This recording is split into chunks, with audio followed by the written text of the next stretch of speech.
my name is Gutsu Obiama III. I'm from the Children's Church. Today is Children's Day, and I want to tell you guys how we managed to rehearse and get all of the appreciation of parents, all of that. For today, what happened was, first of all, the memory verse. From Old Testament to New Testament, each person was given to say 10 books of each chapter. I was to start off the Old Testament, and the rest will just go to the New Testament and end.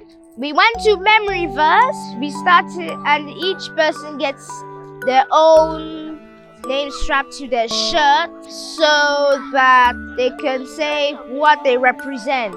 And they'll say, what memory verse is it from? Then we go to parents' appreciation. The parents' appreciation talks about how we thank our parents for bringing us to this point, for bringing us to this day.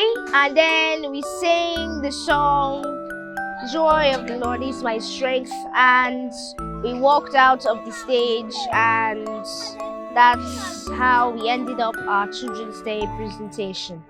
Happy Children's Day. We are from the Church of Gracebreed Assembly, and we are here to say Happy Children's Day!